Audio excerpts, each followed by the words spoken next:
This is the Vaguely Nerdy Podcast, where each week this brother-sister duo gets together to discuss the box office, latest film and TV scoop, our latest movie or show review, and what we're getting into next. We are your hosts, Cheryl and Jay. All right, this week we watch Weapons, the latest horror movie from Zach Krieger. Yes. I am on deck for trivia. Are you ready? Sure. All right, so you already know that originally Pedro Pascal was supposed to be the lead in this. So He was supposed to be Thanos, Josh Brolin's character. Oh, interesting. Okay. Yeah. Now, I have thoughts on that later. But anywho, some other people that were also going to be in this was Renate Revisi. I don't know who that. She's like a foreign actress. Okay. Brian Tyree Henry. Okay. And Tom Burke. So Brian Tyree Henry was supposed to be Wong. Tom Burke is Hunger Games? No, Tom Burke is Mad Max. Not Mad Max. Yeah, Mad Max. You know what I'm talking Furiosa. about. There it is, Furiosa. Mm-hmm. Yeah. Tom Burke is Furiosa. Oh, and Black Bag. And Black Bag. Yeah. He was supposed to be Star Wars guy. Alden Ehrenreich. Right. Oh, okay. Yes. Gotcha. Okay. So the strikes and stuff messed up everything. So people had to like reshuffle and whatever, recast. Okay. However, before all that was done, there was another person who was supposed to be Julia Gardner's character that they actually offered to and they turned it down. Okay. Who was it? Also a woman? Yes. I'm going to give you a clue. Okay. She's a Marvel alum. That's probably too big of a clue. Rachel McAdams? No. Brie Larson? Nope. Marvel alum. Scarlett Johansson? Nope. I thought that you would actually get this right on the first try. Elizabeth Olsen? Ding, ding, ding, ding, ding. Really? Oh, she could have played it. Her and Pedro Pascal were going to nose. be the leads, but she turned it down for whatever reason. Two on the nose. We'll get to that in spoilers. Yes, I agree. I think she was kind of like, no. Although I think she would have did great. Like, everybody who had to be replaced with somebody else, they were also good, but I think Brian Tyree Henry would have been good. Tom Burke would have been good. I could see Brian Tyree Henry as Marcus. Yes, that's who he was supposed to be. Oh, okay. Yeah, he was supposed to be Marcus. I can totally see Pedro Pascal as Josh Brolin's character. My only question is if his character would have been the same, because Josh Brolin's character got a little something going on. But I wonder if they like changed it up because they didn't get Pedro Pascal to do it. Yeah. But if you don't know, Pedro Pascal didn't do it because he had a conflict with Fantastic Four once the strikes and stuff hit. So and they've been planning this since the strikes. So. Right, so they couldn't do it because he had a scheduling conflict. So everybody worked out, but I thought it would have been interesting if Pedro and Elizabeth Olsen would have been our like leads. Yeah, that's funny. It would have. I was like, it's even more Marvel people would have been in this. It would have been funnier in hindsight finishing the film. Yes. Yeah. But yeah, we'll get to. I know what your spoiler is and why you think she didn't do it, but we'll save that for the actual episode. Okay. All right, that's it for trivia. Let's get into our episode. Welcome to the Vaguely Nerdy Podcast, your favorite podcast for movie and TV show news, trailers, and vaguely nerdy topics. Each week, we dive into the latest film release, talk about the plot, characters, our favorite scenes, and give our rating out of 5 Nicole Kidmans. Whether you're a casual moviegoer or a hardcore cinephile, we've got something for you. Reviews, news, hot takes, and a few surprises along the way. So grab your popcorn, open your favorite podcast app or YouTube, and let's roll the reel on this week's latest episode of the Vaguely Nerdy Podcast. All right, we have a couple new movie announcements that got announced this week. Yes. 2 cars in the trailer park. It's pretty light. It's pretty thin. Not full vacancy. And then we do have like a half full fat size of Buncha Crunch this week. It's mostly casting news for the most part. So let's start off at the top here. We got more Spider-Man news. Yes. But not that Spider-Man. It's a different Spider-Man. Sony Pictures, who are the studio for the Spider-Man associated movies. Yeah. Spider-Man. Sony Pictures. So Universe, Craven, Venom, all that. They can do all that and they can do Spider-Man, but they can't do Tom Holland Spider-Man because they got to deal with Marvel.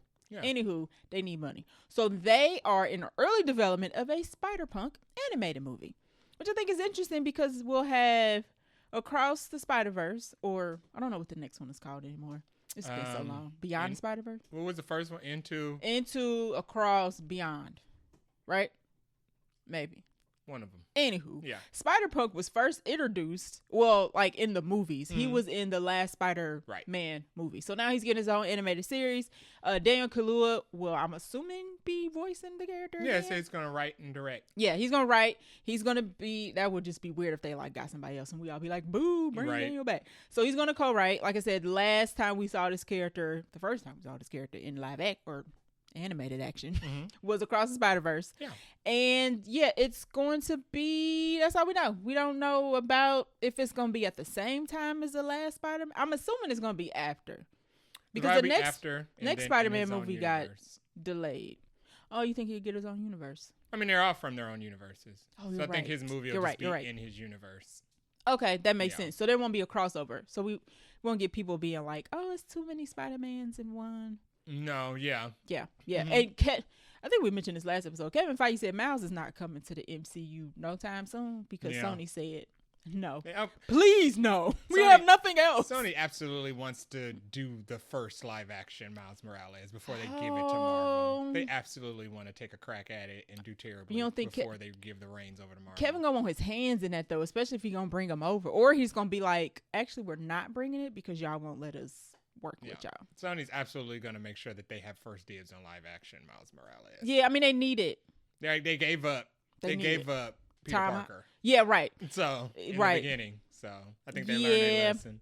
Sony's like, we gotta have something because the side characters didn't work out, and they just cancel every side villain. No more Madam Webs. No more Venoms. No more. What was the guy? Yeah, Knowles. Yeah, Knowles done. They said these sucked. Yeah. Thank y'all for sticking with us, but we can't do this no more. So anyway, if you don't know who Spider-Punk is because you didn't see the last one, his real name is Hobby Brown. He's a version of Spider-Man who leads into the more anarchist. I didn't really get anarchist from him, but anti-establishment. He's like fight the power Spider-Man. Yes, but for the UK. Yes, he's not American. Yet again, and he's Dan Kaluuya, so it all works out just well. But yeah, we'll see what this turns into. People seem very excited about it. I like Spider-Punk in the last Spider-Man movie. So I will watch this. They're also doing a Spider-Woman series. Aren't they? People aren't sure if they're doing a different Spider-Woman or if they're doing Issa Rae's Spider-Woman. Oh, I did like her Spider-Woman. They also did say that they're doing a Spider-Woman series as well. Okay. So Sony, I mean, they might as well. They got to use the property or it's either use it or lose it with character rights. So yeah, at least do it well. I think Spider-Woman's going to be a series instead of a movie. Okay. Just do it well, Sony. Don't jack this up. Don't jack it up. Anywho, next bit of news we have is Djimon, Hounsou, and Halle are going to be in a movie together. They have signed on to a movie called Red Card. It is an I don't know why they had to put that it was set in Africa, but it's an Africa set trafficking thriller. So they Africa trotting all over the place of this. So Hounsou will star as Max, a veteran ranger battling poachers in Kenya. He joins forces with another character who I guess has not been cast yet, called Dane Harris, who is part of the FBI, and then Halle Berry plays a character who's like the FBI supervisor. So it's like she's the boss of Dane, who hasn't been cast, who's working with Djimon Hounsou's character. But what happens is Max's son gets kidnapped, of course. Okay. And he falls prey to some deceitful sports agent. He gets kidnapped. He gets stuck in the criminal underworld. It's feeling John Wicky. Who is? Djimon Hounsou's character's son, who was also not been cast. Gets kidnapped, is trapped in the... And he gets kidnapped and he is trapped into the underworld of trafficking in North Africa. And then Max got to go find his kid. And then Dane, who has not been cast yet, will have to decide how far he is going to help Max. And I don't know where Halle Berry fits in that. It's given Taken... Sicario in Africa? Okay. I was thinking. Maybe a little bit of that. I mean, I feel like Halle Berry is Emily Blunt, Djimon Hounsou is Benicio It's funny because it's like a kid. It's like Halle Berry and a missing kid. And it's you girl, you be finding your way. Even though it's she's not the mother in this, I'm assuming. It don't sound like that's not the way the plot reads. But it's it's another missing kid. Interesting. She gonna have to help find. I was like, girl, you know your lane. I ain't mad at it. We don't have any release date on this. This just got announced. But it sounds like hopefully it goes to theaters. At least, and don't get put on Netflix or something. Yeah, who's putting this out? It is. Let's see. Hopefully not Netflix. Also, I've also forgot to mention that the screenplay is from the guy who created Bad Boys. So that's okay. That's good starting off. Jay Bruckheimer? No, his name is George Gallo. Jerry Bruckheimer, I think, was a producer or director. Oh, okay. Yeah, this is a guy who I guess came up with the concept of like Bad Boys. Okay. Michael Bay was the director. Jerry Bruckheimer, I think, was producer. Okay. Yes. Yeah. Yes. It's not giving me studio. Okay, I was right. Casting is currently underway for the character Dane. Shooting is scheduled for later this year, fourth quarter of this year. So they better pick Dane rather quickly. It's gonna be a white guy. Interesting. I bet. Yeah, I mean they're not gonna let it not be a white guy. In Africa. I know. That's what I'm saying. They purposely gonna make it, but I don't know what. I mean, Sicario only had like Benicio del Toro. Okay. So okay, that's kind of funny. And I'm assuming it says. He wasn't even in the sequel. Well, that's interesting. It says FBI. FBI is like an American thing, but I know FBI is global. Yeah, that would be like Interpol. Yeah. Yeah. Okay, let's stop questioning. Let's stop picking this apart. Interpol would be the FBI for international. We're already starting. Okay. I will also add the film is endorsed by the National Center of Missing and Exploited Children. So this is like a message. Okay. And I'm not getting any studio, which they normally say what studio is picking this up. Sounds like that Angel Studios movie. No. I don't think so. It sounds like it. It doesn't say that Jesus comes saves the day. No, but that Angel Studios movie was about the Christian soldiers who were saving the kids. It's no mention of religion in this one, so I don't know. No, it's not saying. Oh, they're working with international law enforcement, who's probably not gonna do nothing, and the FBI gonna do all the work. Okay. Yeah, so they're going rogue. Yeah, because you can't have jurisdiction. Because the African authorities would be like, "Hello, this is not your jurisdiction. What are you doing?" Okay. Yeah, so I'll be curious to see when this comes out, what it comes out on, and for some reason the article that I'm reading is not saying what studio this is. It's going to Amazon. Oh, I don't like certain things. Don't need to go to. That's okay. The Halle's got that heist movie coming out with Chris Hemsworth and Hulk. Yes. So yeah, I ain't got no date for that either. I thought that was supposed to be this year. And Corey Hawkins. Yeah. Yeah. I don't know. Well, they were just at SSXW or SSX Tricky. One of the two. With Angelina Jolie. She got like 3 movies that have been announced. Yeah, they did that a while ago. Yeah. And they just like cooking. I don't know. Because Angelina's also had a couple movies that come out since that movie was spinning around. But who knows? As we learn more, we will bring you. Yeah, Maud versus Maud. Yeah. Crickets. Yeah. But she's had 2 other movies announced since then. So. Interesting. Mm-hmm. Anywho, that is it for our new movie news. All right. So let's roll into the trailer park. Beep. Okay.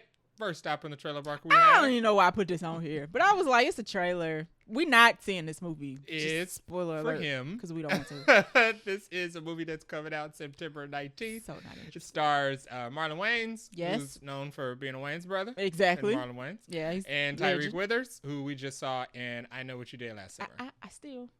Was it Steal? Yeah. I thought sequel was Steal. So it's 2 Steals? No, you're right.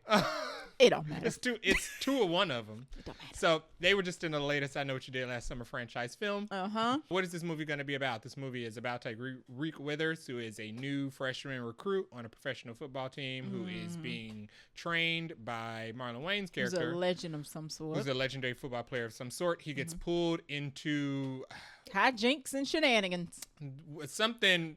It's a cult or something. Yeah, it's a cult. It's a cult. It's given Opus. Yeah. But football. Yeah. And more graphic, maybe. Yeah. So this is going to be produced by Jordan Peele, but it's not going to be directed by him. It's going to be directed by Justin Tipping, kind of just like Nia DaCosta directed Candyman. Yeah, and they keep like mentioning that like after the fact. Like, y'all, it's not Jordan Peele. Everybody thinks it is, though. I saw several people on threads this week. They were like, oh, Jordan Peele's no movie. And they were like, he's not directing. I mean, it works. The marketing works. It is working. The people believe it. Congratulations. They don't repass the poster. They don't. So. Because his name is like super fine print, but at the top it says, from the production of Jordan. I'm like, but the direct.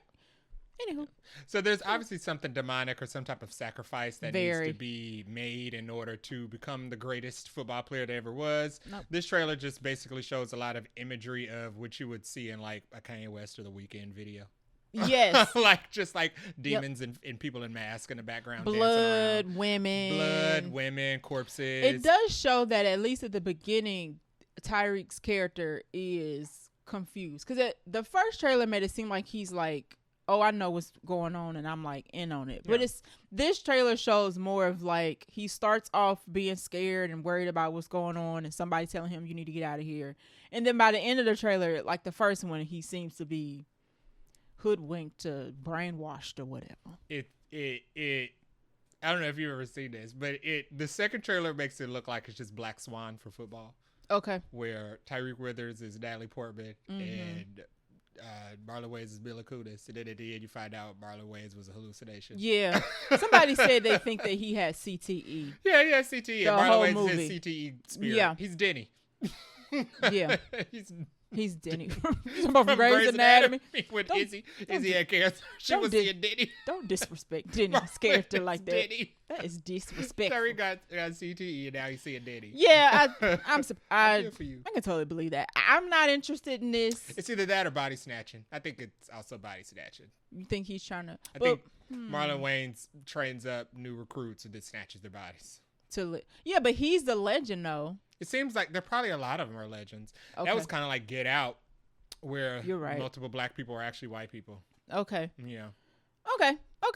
Well, y'all let us know. Yeah. Because sports, torture, demonic stuff, check of things I don't like in a movie. All of that is up my alley except for sports. No. So The sports killed it for Jay. The demonicness killed it for I'm me. interested in finding out how it ends Agree. and confirming my suspicions. Yes. Is it body snatching or is it, what was the other thing we said?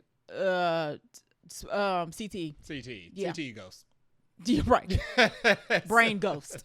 Brain ghost. Next up we have on the trailer park is For Highest to Lowest. This comes out next week on August 15th on Apple TV Plus and in theaters. It comes on Apple Memorial Day weekend. Memorial Day weekend. Yeah. Comes out in theaters on August 17th? 15th. August 15th, yes. Hopefully. I can't find no tickets for it. Okay. Go ahead. Who is the star? It stars Denzel Washington, Ay. Jeffrey Wright, Ay. A$AP Rocky, Ice Spice, John Douglas Thompson, and Wendell Pierce. Yes, he is also in this. Yes. Ching, ching, ching. Also Anthony Ramos and Rosie Perez appear as themselves in this. Okay. I Sure. think because Denzel Washington He's is like a playing some type music. of mogul of some sort. Yes, Yeah. he's like not like a Dr. Dre. He's like a Jimmy Iovine. Yeah. Yeah. So, what is this about? Denzel Washington is a very famous mogul. His son has been kidnapped by A$AP Rocky for ransom. Correct. And Denzel Washington has to pay up or risk losing his son. It is an adaptation of High and Low from Akira Kurosawa. Thank you very much. Everybody's favorite director to make movies based off of. So, and Spike Lee said it's not I think he said it's not a sequel or not a sequel. It's not a remake. It's like a readaptation. It's a black adaptation. There you go. I like the way I described it. He puts it in our lens, so I appreciate that. It's a black adaptation. There we go.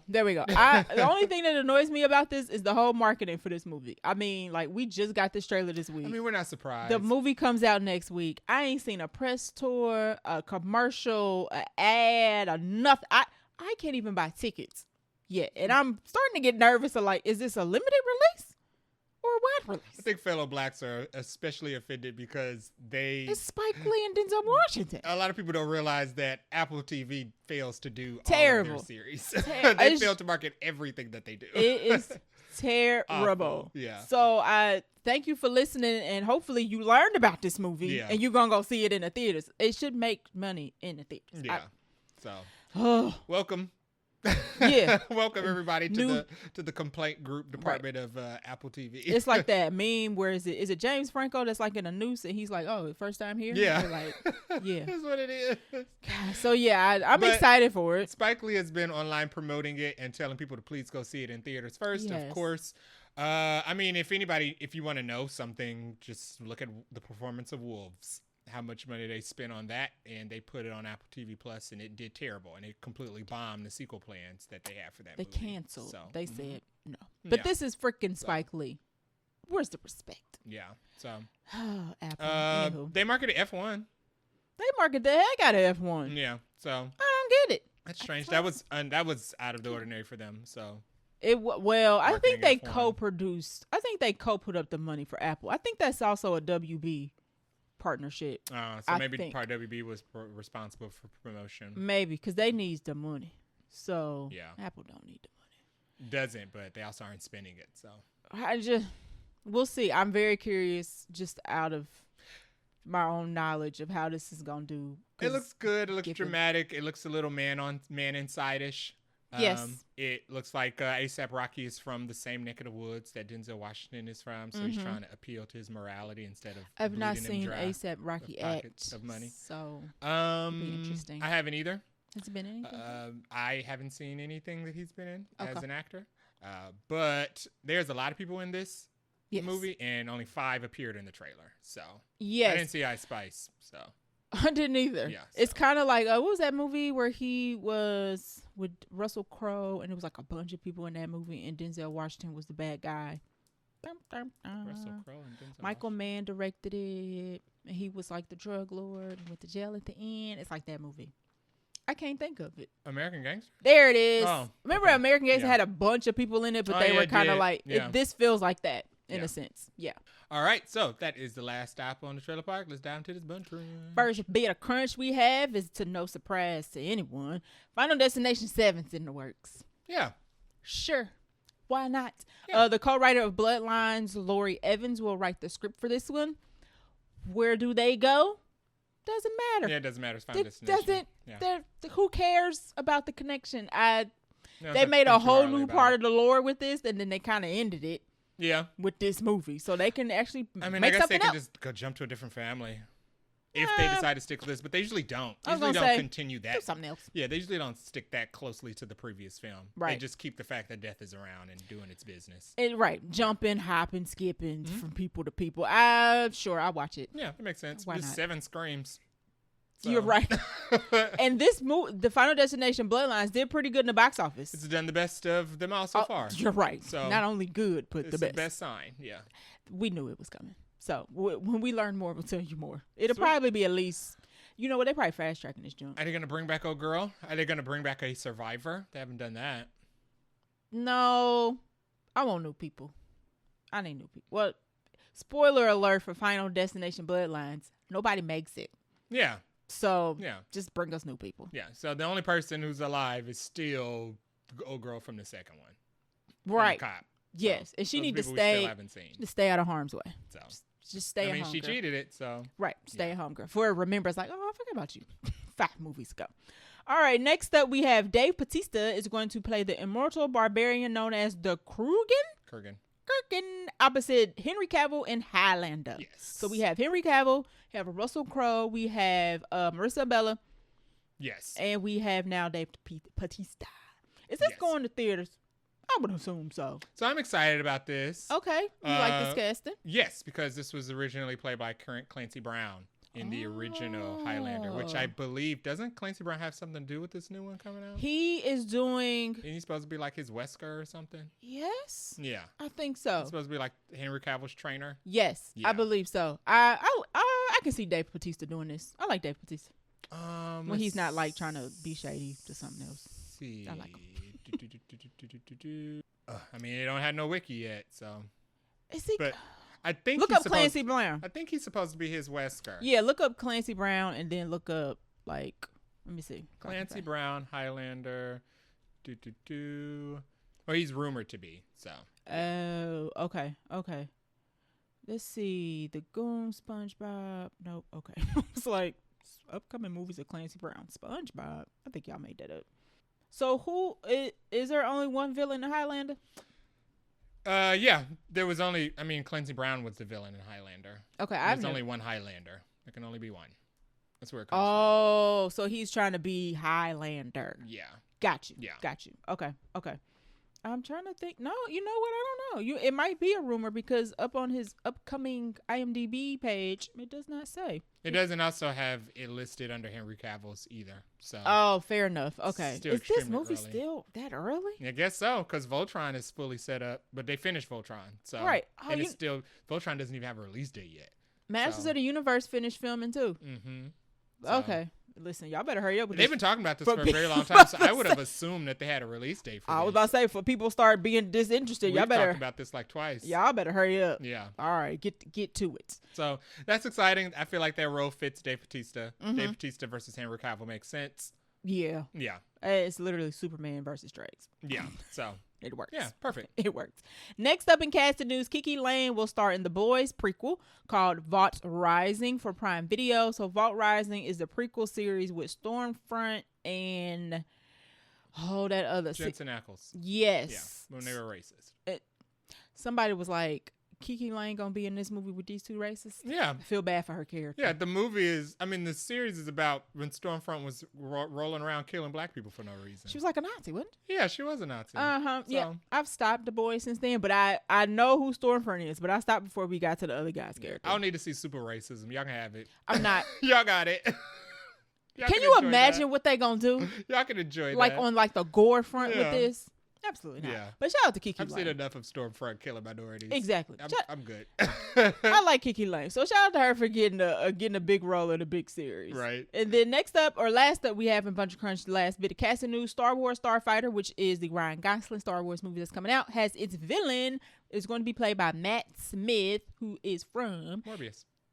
Oh, I was going to say Game of Thrones. No, House of Dragon. So close. Okay. Yeah. Wait a minute. No, he's not from... He's from the House of Dragon one. Which is a spinoff. Yeah. What else is Matt Smith famous for? Is that just it? He's been in a bunch of stuff. I think he was Doctor Who. Okay. He's British, right? Yes. Okay. But he's going to be in that Caught Stealing movie that they keep showing the trailer for. That is okay. Oh, Lord, I'm tired of seeing that movie. He was in The Crown as well. Okay. So we don't know the name of the villain, what the villain's point is, but we do know that this movie is about Ryan Gosling, and I believe he will have like a child sidekick apprentice who are trekking across the universe or galaxies to like run away from the villain. The other villain is also Mia Goth. So I wonder how Mia Goth and Matt Smith characters are going to be intertwined. Do we have the same? Like, are they from the same sad villains? Star Wars can have multiple villains. Okay. Somebody's going to be like a Sith Lord. Somebody's the Palpatine, and then somebody's like a human. Darth Maul. Exactly. Yeah. Okay. I feel it. We'll see. This will be like... Because you don't know what this is about. No. So we have Mandalorian Grogu next year as our Star Wars movie. And then we'll have this. Star Wars trying to get back in the movie business. So I'm very curious to how this rollout going to go. Interesting. Yeah. Yeah. But Ryan Gosling also has Project Hail Mary coming before this. So this should be a good build up to Star Wars. Yeah, and people seem very excited about that. They do. That's it for the news. All right, so that is all for the movie news. Trailer Park and Buncha Crunch this week. We're going to take a short break and get into our review for Weapons. This week we watch Weapons, which was released August 8th, 2025. The director is Zach Krieger, who also directed the movie Barbarian, which is quite popular. And Jay really likes. I only watched the kill count because yuck. Anywho, he's also directing the upcoming Resident Evil movie as well. Interesting. So the cast and characters of Weapons include Josh Brolin, plays Archer, who's a father of one of the kids. Julia Gardner plays Justine, who is a teacher of the kids. We also have Alden, how you say his last name? Ironright, who plays Paul. He is a police officer. We have August Abram, who plays James, who is a homeless crackhead and burglar. I don't know if he on crack. He on drugs, though. He was definitely, it was crack pipe. So it was something. Crack was confirmed. I don't know why they didn't put crack. It's Wikipedia. They probably didn't want to use crack. Not PC. They just have homeless drug dealer. We have Carrie Christopher, who plays Alex, who is one of the kids. Benedict Wong plays Marcus, who is the school principal. And then we also have Amy Madigan, who plays Gladys, who is Alex's aunt. And yes. I'll leave it there. Those are all our cast and characters. Runtime 2 hours and 8 minutes. Not bad. It's longish. It didn't feel like 2 hours. It didn't feel like it, but I don't know if it needed it. But we can talk about that when we get into our review. But 2 hours and 8 minutes on this one. Budget of $38 million. So far for the box office, 18.2 opening day domestically. Globally, however, it has made 29.7, and it is projected to do 40 million domestically. I'm sorry, yeah, it's projected to do 40 million domestically. What was the budget? 38. No. So it's making its budget back. That's good. Just on the domestic side, opening weekend. Yeah. So this is going to probably do very well. And just another fact about the box office: this is the third biggest opening for any horror pick this year. Okay. Number 1 was Bloodlines. Number 2 was Sinners. Okay. So it's doing good. I mean, that's the best way to say it. Rating, cinema score of A-. Okay. Which is high for a horror movie. Yeah, it is. I mean, high. Yeah. Horror movies don't get like anything A's. Before, right? A's. Which, funny enough, it is second behind another horror movie that came out this year, Sinners. Yeah. Which got an A. Yeah. So Sinners and Weapons is like the 2 big horror movies this year. Conjuring, that's what's left. I'll say, is there another big horror movie left this year? Conjuring's don't begin A's though. Oh, really? Conjuring's begin like B's. Probably because it's too demonic. Maybe. I guess so. I find the Conjuring movie satisfying. Okay. Not that. Yeah. But B's are good for horror. Yeah, B's are good for horror. These are exceptions to the rules. I mean, you know what? But Conjuring movies aren't cinematic masterpieces. No, okay. So. Fair enough. Fair enough. Sinners and Weapons definitely got that whole thoughts and themes and whatnot. Yeah, so yeah, it's got a good luster on it. Right. Rotten Tomatoes is not much different than the cinema score. 96 for the critics and currently at an 89 for audience. Okay. People like it. People like it a lot on the critic side and on the audience side. So with that said, Jay, hit us with the plot. What is the plot of Weapons?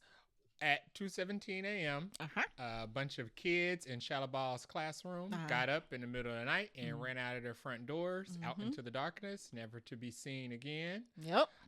And we are on a journey through the different townsfolk who have been affected by the missing children to discover what has taken place. And hijinks ensue. And shenanigans. Yeah, and shenanigans. Yeah. Some shenanigans you like, what did y'all do? Yeah. In this. So, yeah, that is it. That's pretty much the plot. Let's get into our non-spoiler thoughts. Do you want to go first? Do you want me to go first? You go first. So, I will say this was a good mystery and a whodunit. Yeah. Now, in the middle of the movie, you get the who, but you still get the mystery part. So I appreciate that. The mystery of the movie is through the whole movie.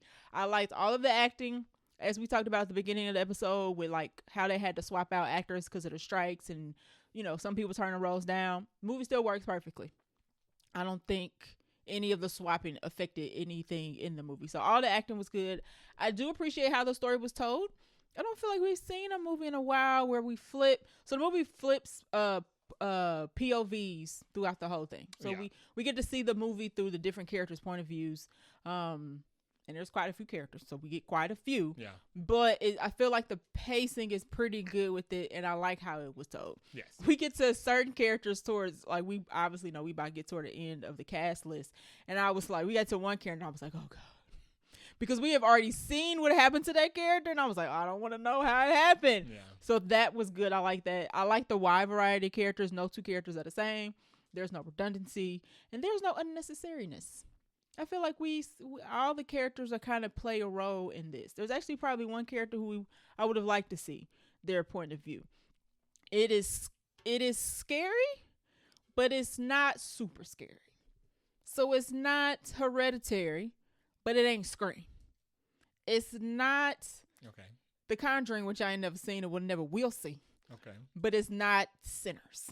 It's somewhere in the middle. Okay. I don't even know where to... As somebody who don't watch horror movies, like I don't... Long Legs? It's not as scary as Long Legs. Now, I find Long Legs scary. You don't find Long Legs scary. Okay. He's looking at me like, whatever, girl. I don't have a lot of horror movies to like have a gauge. Okay. So I had to like pick from the 4 I've seen. Okay. Because I only seen like 4. But to me, it was not super duper scary. If you don't like horror movies at all, this is gonna scare you. Okay. I feel like there's jump scares, there's themes, there's like suspense and all that. But if you are somebody who likes horror, you're probably not gonna find it super duper scary. But I don't feel like that takes away from the movie. It's gory, but not through the whole movie. Okay. If you are squeamish, forewarning, there's a couple scenes kind of gross, but it don't go through the whole movie, which I appreciated. And then I did feel like it was a little long. Okay. I don't know what I would cut, But it felt like when I looked at my phone and I saw it was still an hour, I was like, not everybody's chapters needed to be as long. Yeah. And I was like, oh, we still got a whole hour and I still don't know who did it. Yeah. I don't have any clue. I don't know what's going on. And I would say if you have not seen this, don't watch no trailers. Just go in blind. Okay. Apparently the last trailer that came out was a little spoilery. So, and I didn't watch it because I was at my point of like, nope, don't watch anything at this point. So just don't watch anything. Jay gave us the plot. That's all you need. Just go watch the movie. Yeah. Those are my non-spoiler thoughts. Okay. Yeah, I thought this movie was good. Mm-hmm. I liked the mystery. Yes. It has a mystery, kind of like Long Legs, where you know what the crime is or what the villain is doing. Mm-hmm. You're trying to backtrack to figure out what the motive is and where it started. Correct. The movie, like Cheryl said, is told from multiple different perspectives. I like that because it gave you a lot. It's kind of cheating. It gives you have to spend time with all the characters, so it gives you the time to flesh them out because you're like singling them all out individually instead of like shooting it like a regular movie where they're like encountering each other naturally. It's not cheating. It's a different way to do it. It's different, but they did a good job. They gave every character something to do. Okay. The movie did have a big cast, but because everybody got their own individual chapter of the movie, it gave them something to do. I like the way it was written because we follow different people on different chapters. I want to say once the kids go missing, we get an opening voiceover. Once the kids go missing, the rest of the movie takes place maybe over like the span of 2 to 3 days. Yes, because what I read was that the movie is actually a month after the events. Yeah. But you're right. Once the movie kicks off, maybe 2 or 3 days. Yeah. So everybody's chapter is out of order. Right. So we watch them like converge together in different parts of the movie. I like that. I like that because there's a scene where, like you said, we see somebody coming for a specific character, but we haven't actually gotten an episode for where they flipped. Right. So, and then when we get to that chapter, I was like, oh, God. So we're just like wondering, like, oh, God, we're already at this part because it kind of skips around. Right. So I thought that was good. Really well acted. I think the kid actor, Alex, did a very good job. Oh, yes. Shout out to Kerry Alexander, I think is his name. He was very good. I liked the mystery. However, they kind of give it away. That's one of the downsides of the chapters is they kind of give it away midway. Who the villain is like midway through the movie. It's almost exactly at the hour mark. Yeah. It basically, the movie introduces everybody early, and then once they start introducing new people, it's like, okay, so you know it when you see it. Like the person shows up and you're like, yep. So, exactly. But it was still good, even though I was like, okay, this is clearly the villain. Right. I was like, okay. But you still didn't know the how, I didn't know the how, like how they were doing it, the why, which we'll get into whether or not we get a why towards the end of that. Yeah. But I did like the villain. Yeah. I thought it was interesting. They're a character. Yeah. They're a character, for sure. It is definitely gory. I don't think it's very scary at all, not to me, but it is tense. It is tense. They do a good job at having no background music. There is a lot of scenes of people in their house alone in the darkness wondering if they heard something, which is like the worst type of horror. It's funny because there are scenes with no music and there are scenes with music, and both of you like, ugh, God, what's about to happen? A lot of the scenes of terror are like in the comfort of everybody's own home, which is terrifying. Yeah. Which is scarier. There's one jump scare I avoided because I was like, nope, this is how I live my real life. I don't need this to be a jump scare for me. There was one jump scare that got me, but after the jump scare, I was confused by what I saw. So I wasn't scared any other time that character appeared. Okay. In anybody else's like visions or whatever. Right. But it was good. It was funny though. I will also add. I forgot that part. A lot of people said that it was funny. It was. I thought it was going to be like Long Legs funny, where it had that one funny scene where Nicolas Cage was singing the Let Me In Now song. Right. That was funny. That was fun. It was weird. It was like funny, dread, laughter, scary, tense, terrifying, gore, funny. Yeah. So it's a lot of that going on through the whole, from start to finish. Yeah. So that was good. I enjoyed that. I think I'll save everything else for a spoiler. All right. So if you don't want to be spoiled by weapons, by our episode, pause, go check it out. Come back because we're about to go on spoilers in 3 and 2 and 1. So let's start off like we always do with our characters here. Scoot. Scrolling down my agenda. First up, we have Julia Gardner, who plays Justine Gady. Now, she is a teacher who comes in. You see this in the trailer. She comes in to work. She about to go teach her class, and it's only one student left. Although, I feel like we didn't know that it was all but one until you get to the movie. Correct. Yeah, okay, so in the trailer, it depicts that everybody in her class is gone. And they play a game on you in the movie. When she walks into class, all the seats are empty, and then she walks back in front of the camera, and when the voiceover says accept, and then the boy appears. Yes. So they did a camera trick to make you think you're right. So in the trailer, you think it's all the kids in her class, but there's actually one boy who shows up the next day like nothing ever happened. And I think that would have given it away, because the trailer did say, at the end of the trailer, it did say everything started at this one house. And it shows the door opening. I think that might have given it away if the little boy was also given away, too. Okay, yeah. Fair enough. Now, the little boy is sitting there, and so she comes in. Everybody's gone but the little boy. The little boy is acting pretty normal for the most part. But her character, Justine, is a hot mess. She a teacher, and she might be the greatest teacher on earth. We actually don't see her teaching skills pretty much, really. Like, there's like one scene where she's with the kids in the gym during like recess or something. Mm-hmm. But as a person, she a hot mess. Yeah. She's apparently an alcoholic. Yes. Who got fired from a previous job. Yes. For being inappropriate with staff. Mm-hmm. Which, as you watch the movie, you're like, this is not surprising to me. But I guess we get hints of her being a good teacher because she I guess she got previously reprimanded for giving a boy a hug and for driving one of the students home. But Justine as a whole, mess. Yeah. And Benedict Wong, who plays the principal Marcus, tells her, like, as it's been a month since the investigation, right? They ain't found out nothing. Mm-hmm. There's a parent-teacher meeting, and she's trying to tell the parents, like, I love these kids. I didn't do nothing. But people think something's up. Yeah. With her. Yeah, of course. They think that she has something to do with it. Right. And she's trying to cope with the fact that she's going through this, but her coping mechanism is drinking, and she's alcoholic. Right. So she's a mess. And Marcus tells her, like, you have this kind of thing where you kind of make this about you. Mm-hmm. Like, it's not about you. It's about the missing kids. Because she wants to talk to Alex because he's the only kid left. And she's like, it's just the two of us. And he's like, no, you can't do it. Yeah. And she just, through the whole movie, she does stuff she's not supposed to do anyway. Yeah. And you like, is she about to get it? Because I feel like she's putting herself in I'm about to get it territory. But Julia Garner plays her great. Yeah, I think she did a good job with the character. She did a good job playing like a manic person who was like dealing with being accused by the Italian town that she abducted some children. They were also calling her a witch, and they vandalized her car. I didn't realize I wouldn't even say I realized she was alcoholic. I thought she was just drinking away her issues until they got later in the movie. I was like, oh, DUI? Yeah, girl. Yeah, and she has a run-in with Aaron Einreich's character at the bar where he tells her that she has a habit of making her issues worse with drinking. Right. But Julia Garner plays this character very well. It's totally opposite of Shia LaBeouf.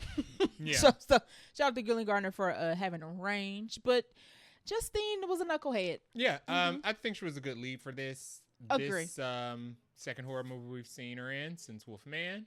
Oh, right. She also had Apartment 7A, but I didn't watch that. Apartment 7A as well. Mm-hmm. So we spend the most of the time with her character.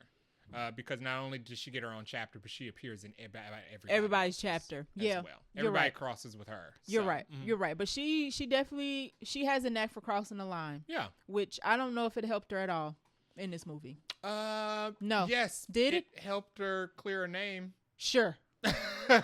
Sure. In the end, right? She gets to kill a couple people. Yes. Yeah. So she did start out as a murderer, but she did as a murderer. Self-defense. There we go. Self-defense. Self-defense. And I guess that's a spoiler. We're in spoilers, but it ain't her. Right. It's not her, guys. She is not. She's not the one. Josh Brolin plays Archer Graff, who's a father of Matthew, who's one of the kids in Alex's class, who goes missing in the middle of the night. I think Josh Brolin played the character very well. Yes. He basically played like a dad who was really worried about his son being missing. I got the impression that he isn't a great person, or he's not well liked, at least by his wife and the townsfolk. And it's hard to tell if he became overbearing like after the son went missing, or I don't know. Like, he got some character traits that's obviously ain't great. It seems like he might have just been absent. Okay. Because we get a scene where he has a dream about where he thinks he sees his son. Yep. And he tells his son, like, he's always wanted to tell him, like, I love you. Yeah, that was kind of weird. So it seems like he didn't tell his son. You missed the opportunity to say this because they've only been missing for maybe a couple weeks. A month. Yeah. The way he was talking in his dream made it seem like he was like saying things to his son that he never got the chance to say before. And the kids are what? 10, 12. And when his wife wakes him up in the morning when he's sleeping in the boy's bed, she's just like, I'm going to work. And she leaves. She doesn't say, I love you, goodbye, nothing. We don't see her again for the rest of the movie. And that scene had me wondering, like, is the month, he been like terrible during this month because he's like bugging the cops, he's bugging Justine, he's trying to be the detective or whatnot, or did that start before? But I think you're right. I think he's not been a great dad leading all up through Matthew's life. So he doesn't like Shalabal because he thinks that she had something to do with the kids going missing. He don't know what though. But he also isn't like a fan of police because he doesn't think they're working hard enough to solve the case. So he don't like nobody. He's doing his own independent investigation. Right. He's a contractor, so he has blueprints to the city. Yep. And he is using his footage and footage from other parents. He's coercing footage from the other parents to triangulate the direction that the kids ran in, so he can figure out where they went. Correct. Which was smart. That was right, and that's the only Well, Shalabal does some peeking around of her own, but that's like the only concrete like investigating we see through the whole movie. Because I guess this movie is not about the investigation per se. It's about the why of why all this happened. So we don't really see a lot of the investigation in this movie. Yeah. So he did a good job. He did. Playing a parent who was like on his last like nerve of sanity. Right. a parent who's maybe not been a good parent, who's now lost his child, and now he's trying to maybe over make up for it because he ain't been good.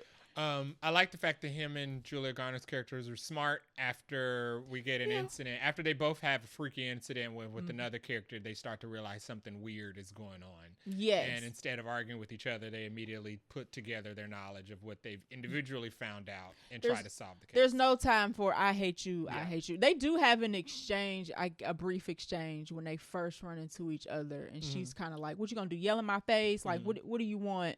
Because at this point we get the gist that she gets approached by angry people all the time. Yeah, she even get a call. She gets a phone call, somebody like threatening her. This was after some woman ran up on her at the liquor store too. So yes, she was also on her last nerve. Yeah, so she got ran up on for a different situation. Yeah, but she's been approached and threatened. But I like they came together quickly after that. Right, they became a duo immediately after that. Yeah, which was good. Yeah, and the movie's long enough, so we didn't need no extra like tussling back and forth. Alden Ehrenreich plays Paul Morgan, who's a police officer who has a complicated relationship with Justine. Complicated as in they are sleeping with each other. Paul ain't ish. The reason it's complicated is because Paul's a liar. He is Super not only, I'm not sure if he's married, but at least is in a committed relationship with another woman and they are trying to have a child. She's trying to have a child. She's trying to have a child. He's not trying to have a child. And no, you know what? They are married because his father-in-law is the chief of police. Yes, they called him father-in-law. Police chief at his police department. Trash. Paul is, so, Alden does a good Paul. Okay, so it's not the acting, but Paul is lying to Justine, saying that him and the wife ain't together no more. He's also lying to his wife to saying that Paul is an alcoholic. Yes, he like goes to meetings. Yeah, alcoholic, and his wife is goes out of town on a work trip. She's like, oh, make sure you go to meet. Are you going to a meeting tonight? And he's like, I didn't think so. She was like, you should probably go to a meeting. Yeah, and throughout the movie, basically cheating. Yes. On his wife, but he's lying to both of them. Although I suspect Justine, no, he lying. She don't care. She might. She might. Definitely asked. So she did, and she is trying to get information. And I didn't pick up on this till you mentioned it. She's trying to get information out of Paul about the investigation. Yeah. Because she is innocent. She didn't do anything, but she's also trying to clear her name because then people harass her. He's the one cop she knows. Yes. So she sleeps with them to try to get information on what progress they've made on the kids, but she did nothing. He's a regular cop, so he's not an investigator, so he don't have no details. Right, so, right. Yeah. And he get a little mad at her because she's like, so you useless. Okay, well, right. Thanks for. They don't help each other out at all, period. No. But he does a good portrayal of this character. Paul gets tangled into the story for a different reason because he becomes intertwined with James, who is the local crackhead in the movie. Yes. And James ends up getting mixed up with our villain, who's revealed later on. So yes. That's how Paul ends up getting intertwined into the movie. Because James a burglar, Paul's a cop. You can kind of see what happens there. Yeah. pretty much. I thought he did a good job with the character. I mean, he played a person that you thought was decent because Justine needed somebody who was like reasonable and told her to stop drinking. But then like the next scene, they kind of, in his own chapter, I like that they revealed that he was trash from the very beginning. And I was rooting for Paul a little bit because he seemed to try to be comforting to Justine. Mm-hmm. And then you find out he married. He should have never took the call anyway. No, responded to her text message. His screensaver is of him and his wife. And he had the nerve to tell Justine, "No, we not doing that no more." Why his wife is out of town, trying to have a baby, and she coming home early so they can have a baby. Yeah, and his father-in-law is the freaking chief, is his boss, aka the chief of police. Yeah, stupid. He's very stupid. Benedict Wong plays Marcus Miller, who's the school principal. He's not in the movie a lot. No, but he gets his own chapter. But he does get his own chapter. So he plays the principal. He's cool with Justine's character. Like, he's more than just like her boss. He has personal conversations with her, and he tries to coach her to like. He's trying to give her boundaries. Number one, let the investigation happen. Right. Number two, try not to center herself in the investigation, because even though people hate her, they're more so worried about where the children are. And I got that, except for Archer, Josh Brolin's character. I didn't get the gist that it's only Archer who she has issues with. I got both sides. I got his point of saying it's not all about you because they're missing children, but I also got her point saying actually it is about me because they think it's me. I'm the reason. So, yes, their interactions were good to see. Yeah. Like, he doesn't blame her, but she's like, he's the one who sees both sides, and she does not. Yeah. So Benedict Wong gets roped into the story of what's going on because Justine thinks something weird is going on at Alex's house. Mm-hmm. The whole reason Alex was the last person left there. She goes to investigate the house and sees some weirdness in the windows. After he tells her to leave the boy alone. When she investigates Alex's house and follows him home, she first sees the house is covered up with newspapers. All the windows. 2, she looks in the windows and sees the parents just sitting in the darkness. Chilling on the couch. With no TV. Stationary, not moving. And it seems like they see her, but they're also not reacting to it either. Nope. So she tells Marcus that she wants him to make a house call or initiate CPS. Contact with the family before he has to call CPS because she thinks something weird's going on. Right. So once he decides to reach out to the family and try to meet the parents, that's when Shenanigans. That's when he gets roped into the movie. He was minding his own business, being a good principal. But we'll save how that happens until after. Yeah. And the last person we have is Carrie Christopher, who plays Alex Lilly, who is the only child left in Justine's classroom. I feel bad for Alex. I did. I liked Alex, though. I liked Alex. I liked the actor who played Alex, but I felt bad for Alex the whole time. Yeah. I was just like, poor Alex. It ain't the kid either. Spoiler alert. The kid is also not the reason this happened.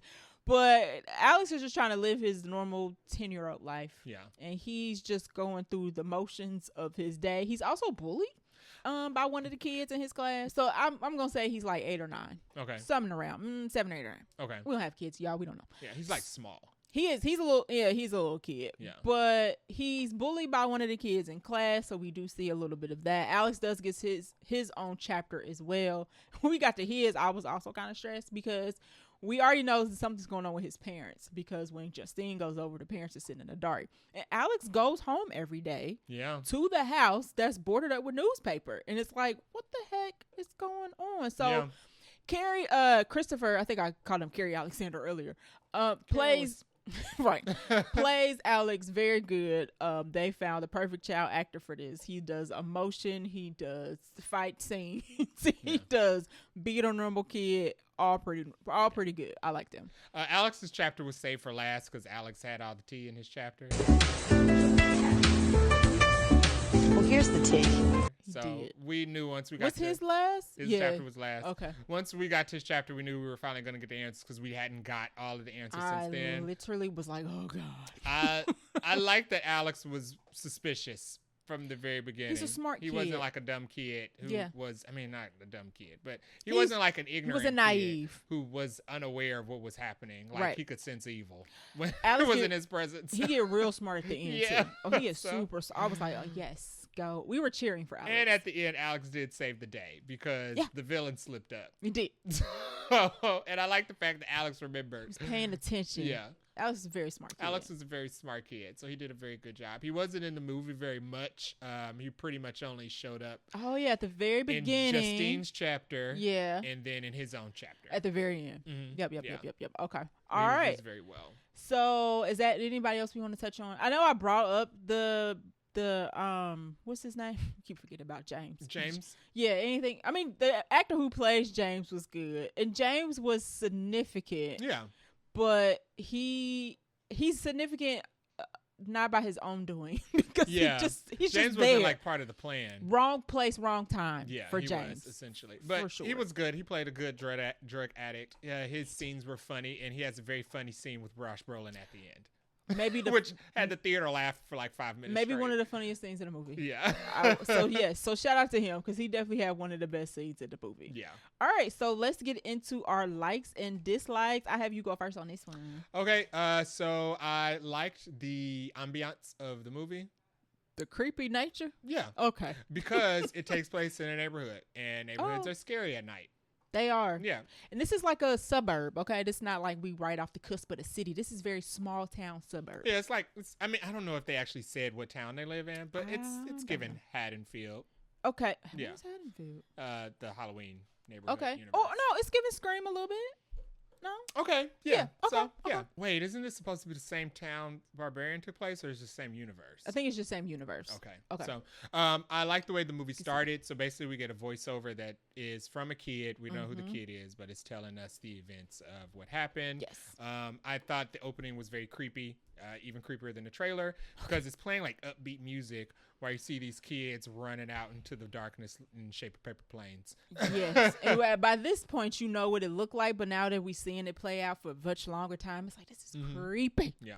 This is extremely creepy. I like the soundtrack. It had interesting like songs in the background of the soundtrack scenes. and the score were very they were different. Like the get your heart racing. The soundtrack would be different than the tone of the scene. Yes, agree. The tone of the scene that you're watching. Agree. I like the villain. I think that they did a very good job with a villain that they introduced halfway through the movie. Yeah, and only give you background through exposition.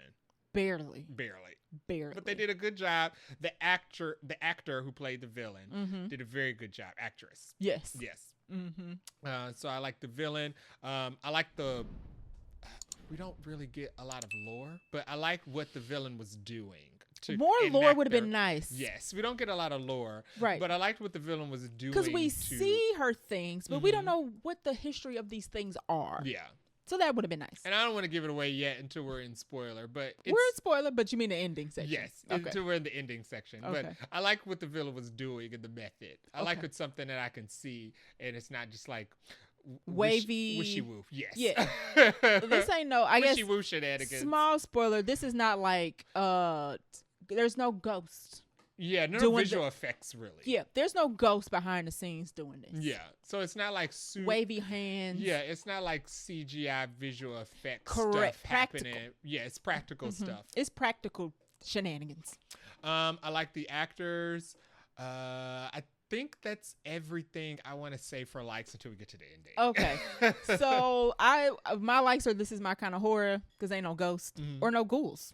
It's just straight up practical hijinks. Okay. And that's my kind of, I mean, there's jump scares. So it wasn't full of jump scares, but it does a good job of suspense and tension and setting up a jump scare might happen. And then when it does, you're like, God dang it. So that was good. I love the humor in this. I was not expecting it. I did read that people said it was funny.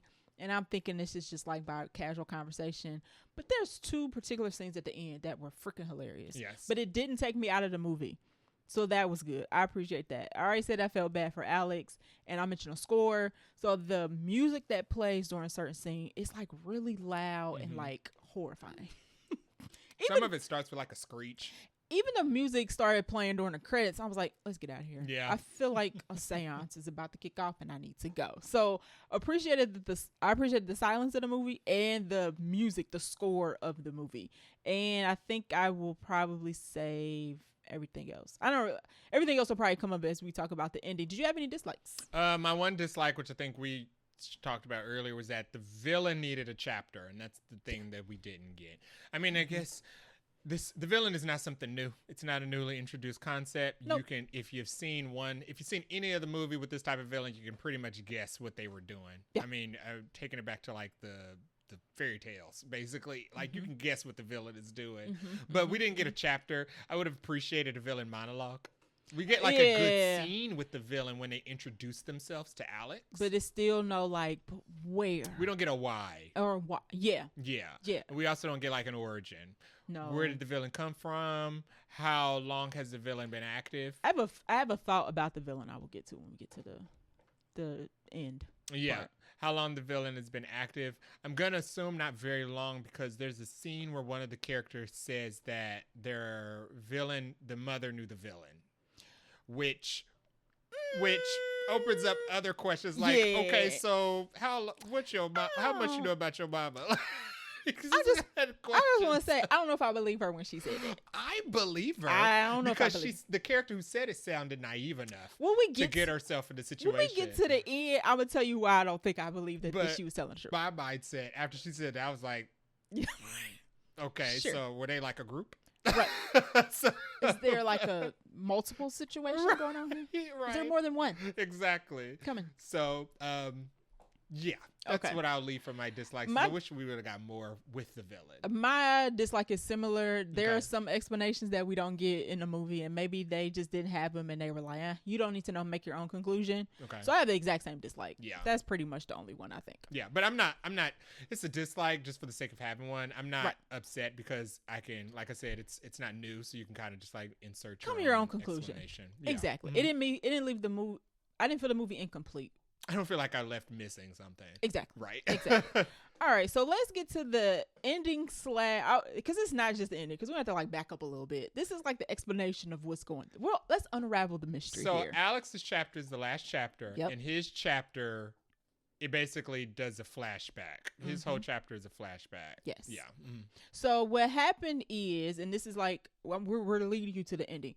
So essentially it is witchcraft. Yes. And when a particular character shows up looking crazy, you're like, oh, this is it. Mm-hmm. So the character is Alex's aunt Gladys, who is played by Amy Madigan, who we mentioned in the character list. Alex's aunt is a witch. Yes. Gladys wears, if you are watching our animated show, Gladys looks like James Momoji.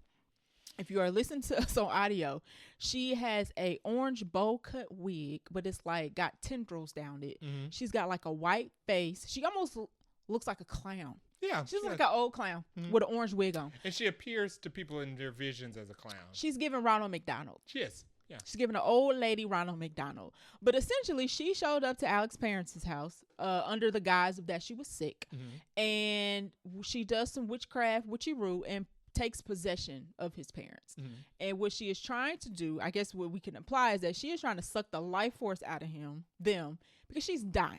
Right. Now, we don't know what she's dying of. We don't know how long she's been dying. I assume she's 1,000. Right. Now, the reason why I don't think she's actually his aunt is because they say, when the parents are arguing, they're like, we haven't seen her in 15 years. She didn't come to the wedding. Then she tells Alex, I haven't seen you since you was a wee one. But they ain't seen you in 15 years. So which one is it? If she hasn't seen that little boy since he was little, and they haven't seen her since 15 years, that means that she's never seen that little boy. But the dad said that before they were possessed. So I don't think the parents were lying, but maybe Gladys was. I think Gladys like impersonated an aunt potentially. Maybe. Okay. But anyway, her goal is to suck the life force out of the parents, I'm guessing. Okay. To keep herself alive. So when Justine peeks into the house and see the parents standing there, they're sitting there because they have no control over their body. Mm-hmm. They just do whatever Gladys tells them to do. Now we get to the kids because the parents ain't enough. Yeah, parents are probably too old.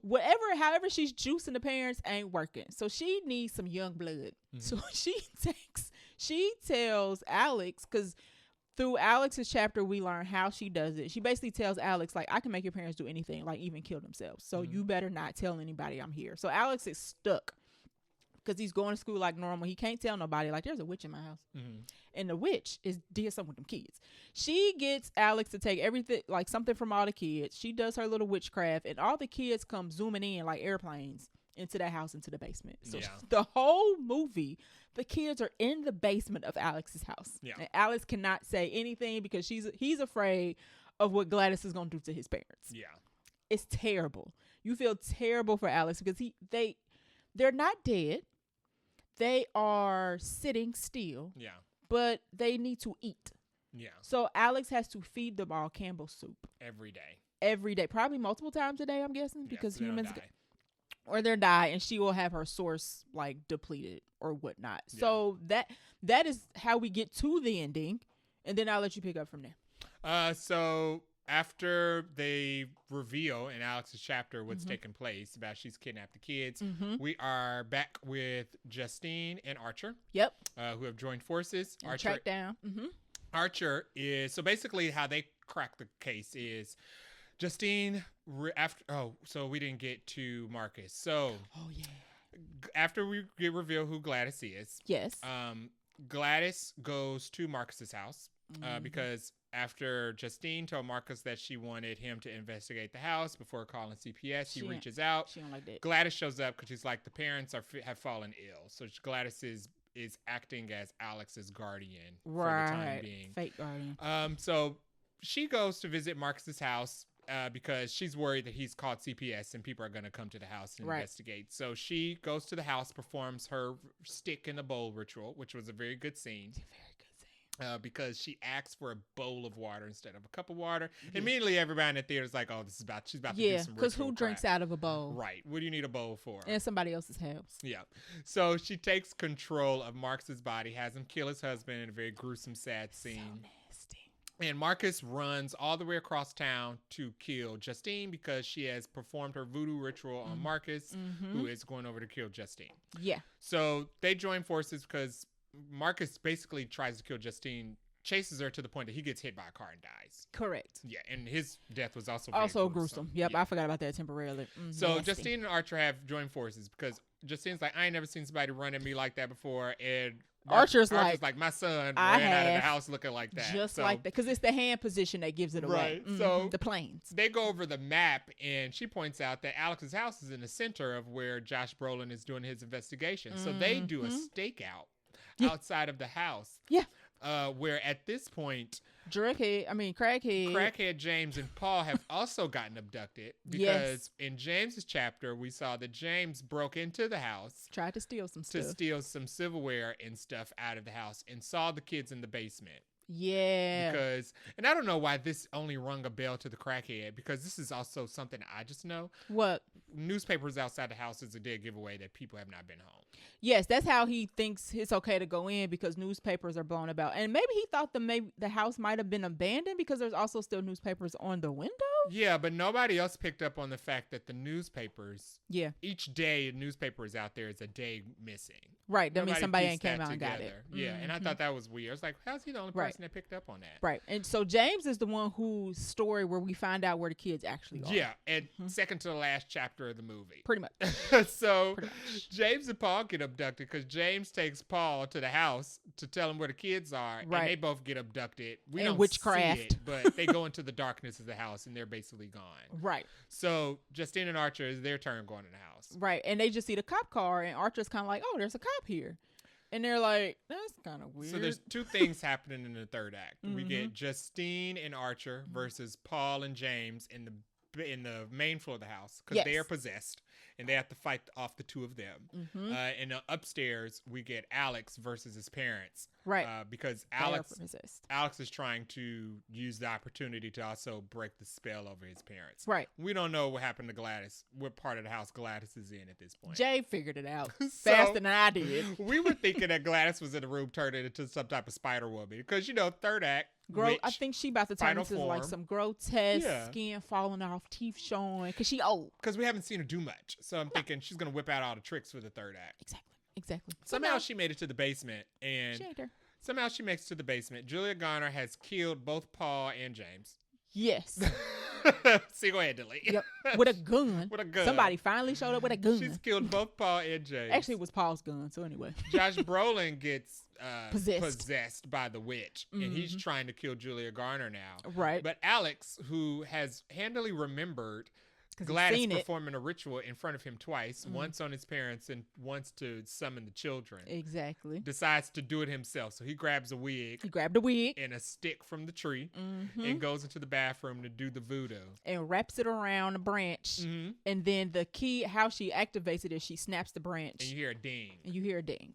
So he snaps the branch and it snaps the kids not out of their possession, but basically it controls the kids to kill Gladys now because that's how the spell works. And I love the fact that once Gladys keyed in on it, she just took off running. She was like, she knew there was nothing she could do. Oh, snap. Yeah. I don't even know what her words were, but she got an oh, snap look on her face. And she just runs away. So the last 30 seconds of like the third act is just watching her hilarious scenes of her running through the neighborhood, running through different people's homes, screaming at the top of her lungs while these zombie children run after her at full speed. And she's trying to run through people's houses, I guess, to maybe like divert the kids. But the kids are strong and they busting through windows and people's doors. And people are like, oh, here are the kids. Like the kids are going straight for her. Like through whatever she tries to put. Nothing can stop you once you possess. And we see that with Marcus, where Marcus is like busting through doors and windows and stuff to get to Justine. So you get like some superpowers. Yeah. Once you get possessed. So they finally catch up with her and we get a scene of them literally pulling her up, dismembering her with their bare hands. Like a piece of chicken. Yeah. So they pull her mouth off, pull her arms and stuff off. It's nasty. But the sad thing about it is that now that the spell is broken, the kids don't go back to normal. And I assume that has something to do with the duration that they've been under the spell. Yes. So we get a voice. So the kid that voices over in the beginning comes back and says that Alex's parents are free. Well, quote unquote free, but they never go back to like their normal state. So they're institutionalized. Yeah, pretty much. And we learn that Alex gets sent to go live with another family member because he can't take care. Aunt. Yeah, he can't take care. But the voiceover does say that this aunt seems nice. So Alex doesn't get to stay with his parents because his parents get stuck. The kids don't go back to normal, but the voiceover tells us that some of the kids eventually start talking. Yeah. So it definitely has to deal with how long you are possessed. Because it just ain't.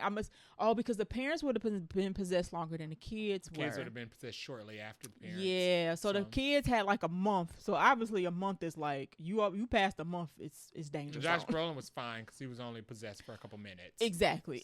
So it's a quote unquote happy-ish ending that they lived. The witch, ding dong, the witch is dead, but not everybody else is. Her spell don't get broken when she dies, which is typical of like.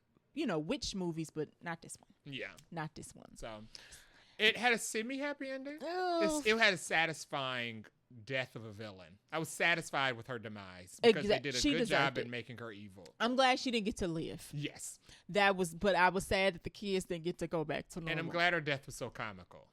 And gruesome. Yes. She deserved the worst. She deserved that. She deserved the worst death possible, and I'm glad that the movie gave us that. I guess I'll add that to a dislike. I wish she would have done more. We only saw her do one type of spell. And, you're right. As a witch, I wish she would have had a second line of defense. She obviously does something because she can get the parents to move. Like the parents leave the house on a couple occasions in the movie and they like walk. They're not talking, but they walking and doing things. And you're like, how are you getting them to do that? We get a scene where Julia Garner has fallen asleep outside the house on a stakeout. And the possessed mother walks outside with a pair of scissors, gets in the car and cuts off a lock of her hair. One of the most terrifying scenes in the movie. That was creepy. And it was literally, there's no jump scares. There's nothing grotesque about it. There's no sound. There's no sound. Because repeatedly in the movie, you see the door to the house open and it's just black. And it's dark. And then you see a figure come out and she's running. And I lean forward like, is that the mom? And the reveals are offbeat. You have to wait for them. The door will be open, but you have no idea when the person's going to walk out. When or who? You're looking at the darkness of the door frame for a long time before something finally stumbles out of it. I was waiting for a ghost to come out every time. Yeah. And you're waiting for it to be like jarring. And sometimes it would be jarring. It would just be like a creepy person creepily walking out of like house. When Paul walks out, he just does a hand wave. Like, come on in. And I was like, no, that's not right, y'all. It's not right. It's spooky. But it looks creepy as heck. Yeah. So yeah, the ending is satisfying because what happens to the villain is sad because of what happens to the people that have been possessed for too long. Yeah. All right, let's get into do you have a favorite line or scene? Favorite scene is probably the third act when we have Archer versus James. Also my favorite scene. Because they are thralls. basically zombies. They're nonstop until you kill them. So Archer has to fight James, who is screaming and running at him at full speed over and over and over again until Julia Garner finally kills him. Blows his head off. Because there's no such thing as knocking them out. They don't feel pain. Julia Garner shoots Paul in the neck and he's still trying to choke her out. Yes, and Archer doesn't know this though, right? So he'll knock James out. He'll like punch him. And then he'll fall out. And then 2 seconds later, he's like, ah! Yeah. And then he punches him again. And then 2 seconds later, ah! And then he punches. And it went on for maybe like a good 30, 45 seconds. I was like, if he get up one more time. And he gets up again. Yeah. So, yeah, that scene was almost as hilarious as the end scene with the kids running after Gladys. But that scene was funnier. We also get a weird scene where Josh Brolin hallucinates a machine gun floating on top of his house with 217 on it. Yeah. I didn't get it until somebody had posted on Threads that there was a scene in Weapons that reminded them of Nope, in the scene where the ship is sitting over the house during the rain and you just see the shape of the UFO. I know what scene you're talking about. Sitting over the house. And I was like, I don't see how that would happen. They said it was that must have been what somebody said they felt it was a callback to Jordan Peele. But that scene, there's a scene that plays like that. It's just a little goofy, but it is because it's just a huge machine gun over a house. Yeah, like. But I guess it was on the nose reveal that it's Weapons because he says to Julia Garner later on that she's weaponizing the people that she possesses and just points them at a target to kill them. Yeah. So I guess that was supposed to be the on-the-nose We didn't reveal. know it yet. We also didn't get kind of an answer on why they were having the visions. So I have a thought on that when we get to random notes. Okay. Are we in random notes? I think sure. Right now. Go ahead. So that was also my favorite scene, just because it was freaking hilarious, and I wasn't expecting such a funny scene to be in a horror movie. Yeah, it was good. It was good. All right, so let's get into random notes. So I'll touch on that random note. Somebody said that they think she was astral projecting into people's dreams. I mean, but why? Why to give herself away? I don't know. But she didn't look like herself, right? No, she would look like a clown lady. She would be in full clown makeup, and her wig would be a little different. Right, she looked like the big comfy couch girl. She did on like. With like orange hair. With issues. Yeah. Yeah. But somebody, I was like, oh, maybe she was. But I guess that don't fully work out because she wasn't really targeting Archer, like Matthew's dad, until Matthew's dad showed up. So I was like, oh, maybe that don't work. But somebody had a thought that maybe she was using her witch powers to like show up in people's dreams. I can see that for James because she showed up in the woods. Yeah. And when he was awake. You're right. I guess that wouldn't work for Justine either because she didn't really target Justine until after that. Yeah, they never really explained why the main characters have, but somebody's got to get the visions. If they didn't get the visions, they would have known something weird was going on. Right. So Right. Other random notes I had, these kids are jacked for life.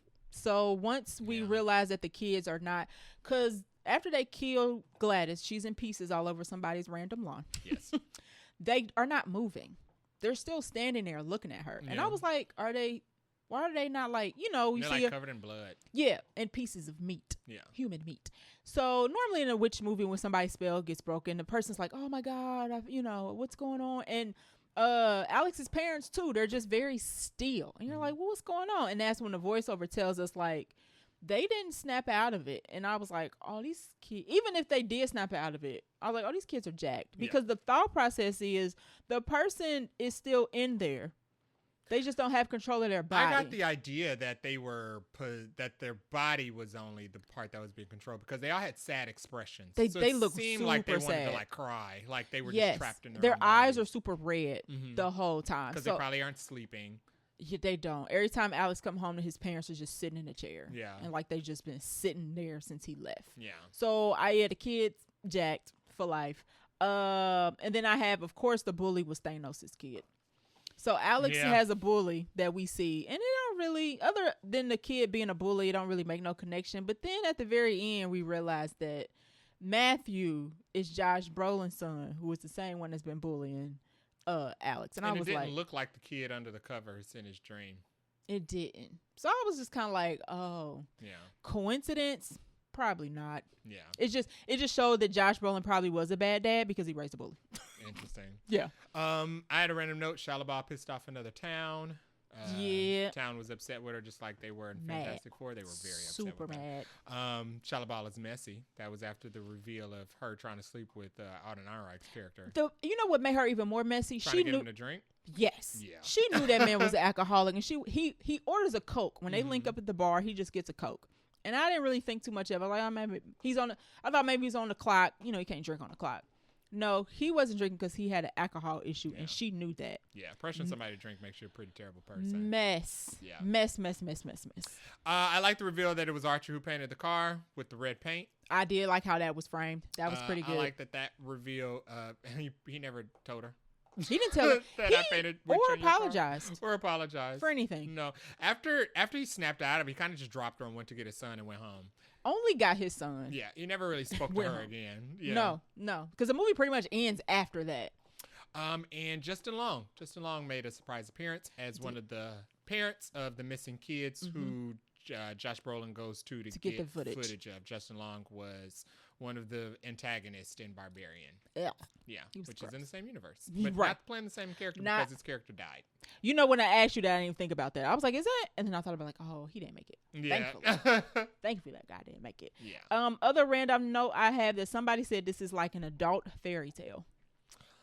Yeah, it's like Hansel and Gretel. That's what I was gonna. Pretty bad. Yeah, a pretty bad Hansel and Gretel. And that also goes back to why I think Elizabeth Olsen didn't take the role. Ding, ding, ding, ding, ding. It is witchy, so it's very on the nose. Yeah, so she was a witch in WandaVision. Yeah. She's a witch, period. But WandaVision and then Multiverse of Madness, she was probably like, I can't do another witch role. But she would have killed it. She wouldn't have been the witch. She would have been opposite. But I think it was close still enough been too on the nose. Too proximity, right? Or we probably would have thought it was her the whole movie. Like, after just being versus an evil witch, Agatha and WandaVision.